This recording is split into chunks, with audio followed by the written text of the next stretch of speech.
നമസ്കാരം. അദാനിയെ തകർക്കാൻ വേണ്ടി കള്ള റിപ്പോർട്ടുകൾ ചമച്ച് ഇന്ത്യൻ ഓഹരി വിപണിയെ തകർത്ത അമേരിക്കയിലെ ഹിൻഡൻബർഗ് റിസർച്ചുമായി രാഹുൽ ഗാന്ധിക്ക് ബന്ധമുള്ളതായി ഇസ്രയേലിന്റെ രഹസ്യ ഏജൻസി മൊസാദ് ഇപ്പോൾ വ്യക്തമാക്കിയിരിക്കുകയാണ്. സ്പുട്നിക് ഇന്ത്യ എന്ന മാധ്യമമാണ് ഈ വാർത്ത പുറത്തുവിട്ടത്. ഇതോടെ അദാനിയെ വീഴ്ത്തുക വഴി മോദിയെ വീഴ്ത്തുക എന്ന ജോസ് സോറസ് എന്ന അമേരിക്കൻ കോടീശ്വരന്റെ രാഷ്ട്രീയ ഗൂഢാലോചനയിൽ രാഹുൽ ഗാന്ധിയും പങ്കാളിയാണ് എന്ന കാര്യമാണ് ഇതോടുകൂടി പുറത്തേക്ക് വരുന്നത്. കോൺഗ്രസിന്റെ വിദേശ യൂണിറ്റായ ഇന്ത്യൻ ഓവർസീസ് കോൺഗ്രസിന്റെ അധ്യക്ഷനായ സാം പിത്രോയുടെ കമ്പ്യൂട്ടർ സെർവറുകൾ രഹസ്യമായി പരിശോധിച്ചപ്പോഴാണ് രാഹുൽ ഗാന്ധിയും ഹിൻഡൻബർഗ് റിസർച്ചും തമ്മിലുള്ള ബന്ധം സൂചിപ്പിക്കുന്ന രേഖകൾ ലഭിച്ചത്. ഇതോടെ അദാനിക്കെതിരെ 88 ചോദ്യങ്ങൾ ഉയർത്തിയ ഹിൻഡൻബർഗ് റിസർച്ചിന്റെ റിപ്പോർട്ട് അദാനിയെ തകർക്കുക എന്ന രാഷ്ട്രീയ അജണ്ടയുടെ ഭാഗമാണെന്ന കാര്യം പുറത്തു വരികയാണ്. രാജീവ് ഗാന്ധിയുടെ കാലം മുതലേ ഗാന്ധി കുടുംബത്തിന്റെ വിശ്വസ്തനാണ് സാം പിത്രോദ എന്നറിയപ്പെടുന്നത്. ഇപ്പോൾ US-ൽ ഇരുന്നാണ് അദ്ദേഹം കോൺഗ്രസിന് വേണ്ടി പ്രവർത്തിക്കുന്നത്. ജോസ് സോറസ് ഉൾപ്പെടെയുള്ളവരുമായി മോദി സർക്കാരിനെ അട്ടിമറിക്കാനുള്ള അജണ്ട തയ്യാറാക്കുന്നത് സാം പിത്രോഡയാണ്. 2023 ജനുവരിയിലാണ് അദാനി ഗ്രൂപ്പിനെ കടപുഴകാവുന്ന ഒരു ആരോപണവുമായി ഹിൻഡൻബർഗ് റിസർച്ച് എന്ന അമേരിക്കയിലെ ധനകാര്യ സ്ഥാപനം ഒരു റിപ്പോർട്ട് പുറത്തുവിട്ടത്. അടിമുടി അദാനി ഗ്രൂപ്പിനെ വിമർശിക്കുന്നതായിരുന്നു റിപ്പോർട്ട്. അദാനി അവരുടെ ഓഹരി വില പെരുപ്പിച്ചു കാണിക്കുന്നു, അദാനി ഗ്രൂപ്പ് മൗറീഷ്യസിലും മറ്റുമുള്ള കടലാസ് കമ്പനികൾ വഴി ഇന്ത്യയിലേക്ക് പണം കടത്തുന്നു, കമ്പനിയുടെ അക്കൗണ്ടുകളിൽ തിരിമറി നടത്തുന്നു തുടങ്ങിയ ആരോപണങ്ങളാണ് ഉന്നയിച്ചത്. പാർലമെന്റിന്റെ ബജറ്റ് സമ്മേളനം 2023 ജനുവരി 31 ആരംഭിക്കാനിരിക്കെയാണ് ജനുവരി 24 ഹിൻഡൻബർഗ് റിപ്പോർട്ട് പുറത്തിറക്കിയത്. ഈ റിപ്പോർട്ട് പുറത്തിറങ്ങിയതിന്റെ രാഷ്ട്രീയ അജണ്ട വ്യക്തമാണ്. തുടർന്ന് അദാനി ഓഹരികളുടെ വില 81% ഇടിഞ്ഞപ്പോൾ അദാനി തകർന്നുവെന്ന് എല്ലാവരും കരുതി. അദാനിയെ സഹായിച്ച മോദി രാജിവെക്കണമെന്ന് ഉറക്കെ ബഹളം വയ്ക്കുകയായിരുന്നു അന്ന് രാഹുൽ ഗാന്ധിയും അദ്ദേഹത്തിന്റെ അനുയായിയായ ജയറാം രമേശും. പക്ഷെ അദാനി പതിയെ ഉയർന്നു വന്നു. ബിസിനസ്സിലുള്ള അദ്ദേഹത്തിന്റെ സത്യസന്ധത കണ്ടറിഞ്ഞ വൻ നിക്ഷേപകർ അദാനിയിൽ പണം മുടക്കാൻ തയ്യാറായി. നേരത്തെ മുടക്കിയതിനെക്കാട്ടി ഇരട്ടി പണം അദാനിയിൽ അവർ മുടക്കുകയും ചെയ്തു.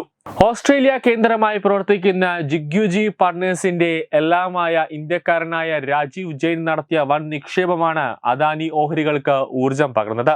എന്നാൽ രാഹുൽ ഗാന്ധിയും ജയറാം രമേശും അവരുടെ ചൊൽപ്പടിക്ക് നിൽക്കുന്ന പ്രശാന്ത് ഭൂഷണെ പോലുള്ള അഭിഭാഷകരും ചേർന്ന് സുപ്രീം കോടതിയിലും കേന്ദ്ര സർക്കാരിലും അദാനിക്കെതിരെ സമ്മർദ്ദം ചെലുത്തി.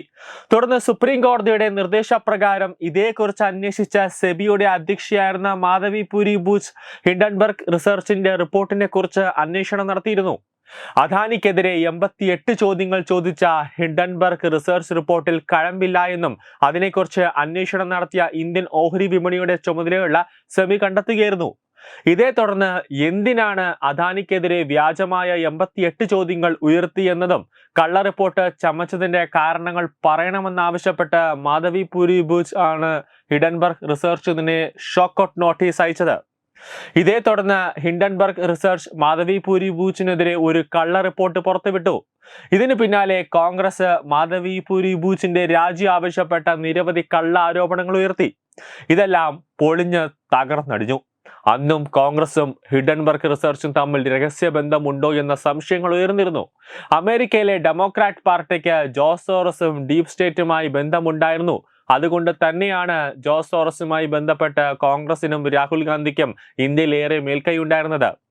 എന്തിന് 2024 മോദി സർക്കാരിനെ അട്ടിമറിക്കാൻ വേണ്ടി രാഹുൽ ഗാന്ധിയുടെ നേതൃത്വത്തിൽ ഭാരത് ജോഡോ യാത്ര നടത്തിയത് വേണ്ട പണം നൽകിയത് പോലും ജോസ് സോറസ് ആണ്. അദ്ദേഹത്തിന്റെ ഇന്ത്യയിലുള്ള അനേകം എൻജിഒകളിലൊന്നായ ഓപ്പൺ സൊസൈറ്റി ഫോറമാണ് രാഹുൽ ഗാന്ധിയുടെ ഭാരത് ജോഡോ യാത്ര ആസൂത്രണം ചെയ്തത്.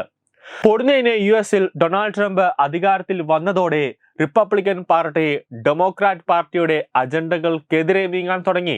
ജോസ് സോറസിനും ഡീപ് സ്റ്റേറ്റിനും മേൽക്കൈ നഷ്ടമായി. ഇതോടെയാണ് പെട്ടെന്ന് തന്നെ കമ്പനിയുടെ പ്രവർത്തനം അവസാനിപ്പിക്കുന്നതായി ഹിൻഡൻബർഗ് റിസർച്ച് ഉടമ നെയ്റ്റ് ആൻഡേഴ്സൺ പ്രഖ്യാപിച്ചത്. ട്രംപ് വന്നതോടെ തന്റെ മേൽ പിടിവീഴുമെന്ന് തോന്നിയാണ് നെയ്റ്റ് ആൻഡേഴ്സൺ ഹിൻഡൻബർഗ് റിസർച്ച് എന്ന സ്ഥാപനം അടച്ചുപൂട്ടി രാഖിരാമാനം സ്ഥലമിട്ടത്. അതോടെ ഹിൻഡൻബർഗ് റിസർച്ച് ഒരു കടലാസ് കമ്പനിയാണെന്ന് തെളിവായി.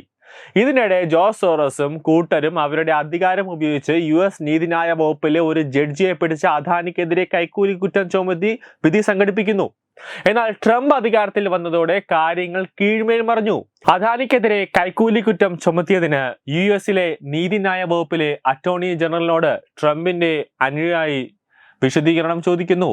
ലോകത്തിലെ ഏറ്റവും വേഗത്തിൽ വളരുന്ന സമ്പദ് വ്യവസ്ഥയായ ഇന്ത്യയിലെ പ്രധാന ബിസിനസ്സുകാരനായ അദാനിക്കെതിരെ കുറ്റാരോപണം നടത്തുന്നത് ട്രംപ് സർക്കാർ തെറ്റിദ്ധരിക്കപ്പെടുന്നതിന് ഇടവരുത്തുമെന്നും ഈ നേതാവ് അഭിപ്രായപ്പെടുന്നുണ്ട്. ഇതോടെ അദാനിക്കെതിരെ നീങ്ങിയ താനും അടിയെണ്ണേണ്ടി വരുമോ എന്ന ഭയമാണ് പെട്ടെന്ന് തന്നെ കമ്പനി പൂട്ടി മുങ്ങാൻ ഹിൻഡൻബർഗ് റിസർച്ച് ഉടമയായ നെറ്റ് ആൻഡേഴ്സനെ പ്രേരിപ്പിച്ചതെന്നാണ് കരുതപ്പെടുന്നത്. എന്തായാലും രാഹുൽ ഗാന്ധിയും ഹിൻഡൻബർഗ് റിസർച്ചും തമ്മിലുള്ള ബന്ധം ഇപ്പോൾ പരസ്യമായിരിക്കുകയാണ്. ഇതാണ് ഇസ്രയേൽ രഹസ്യ ഏജൻസിയായ മൊസാദ് രാഹുൽ കുടുംബത്തിന്റെ ഇറാൻ മൊഴിയായ ബുദ്ധിരാക്ഷസൻ സാം പിത്രോയുടെ കമ്പ്യൂട്ടർ സെർവറിൽ നിന്നും കണ്ടെത്തിയിരിക്കുന്നത്. വരും ദിവസങ്ങളിൽ ഇത് വലിയൊരു പ്രശ്നമായി മാറുമെന്നതിൽ യാതൊരു സംശയവുമില്ല. News desk Tatwamayi news. Partner Edubix online executive education, focus physiotherapy centre Pattom, Unnat engineering Gujarat, തീർത്ഥയാത്ര.com, iron build Gujarat, PRS hospital Killipalam Thiruvananthapuram. 5 തലമുറകളായി നിങ്ങൾക്കൊപ്പം. തുമ്പമൺ ശ്രീ വടക്കുംനാഥൻ ക്ഷേത്രം അമ്പലക്കടവ് പത്തനംതിട്ട. ശ്രീമദ് സ്കന്ദപുരാണ മഹാസത്രം 2025 മെയ് 11 മുതൽ 18 വരെ. ബ്രഹ്മശ്രീ മുംബൈ ചന്ദ്രശേഖര ശർമ്മയുടെ മുഖ്യ കാർമ്മികത്വത്തിൽ മഹാഗണപതി ഹോമം, സ്കന്ദപുരാണ പാരായണം, മഹത് പ്രഭാഷണങ്ങൾ, പൂജഹോമാദികൾ, കലാസാംസ്കാരിക പരിപാടികൾ. സത്രയജ്ഞ കർമ്മങ്ങളിലേക്ക് എല്ലാ ഭക്തജനങ്ങളുടെയും സാന്നിധ്യവും സഹകരണവും സാദരം അഭ്യർത്ഥിക്കുന്നു. മഹാസത്രവേദിയിൽ മെയ് 18 പഴനി അരുൾമിക ദണ്ഡായുധപാണി സ്വാമി ദേവസ്ഥാന അർച്ചക സ്ഥാനികർ ശ്രീസെൽവ സുബ്രഹ്മണ്യ ശിവശാരിയാരുടെ മുഖ്യ കാർമ്മികത്വത്തിൽ നടക്കുന്ന അതിശ്രേഷ്ഠവും സർവൈശ്വര്യദായകവുമായ സ്കന്ദഹോമം. സ്കന്ദമഹാപുരാണ സത്രത്തിന്റെ ആദിമധ്യാന്തമുള്ള സമ്പൂർണ്ണ തത്സമയ കാഴ്ച തത്വമയി നെറ്റ്വർക്കിൽ.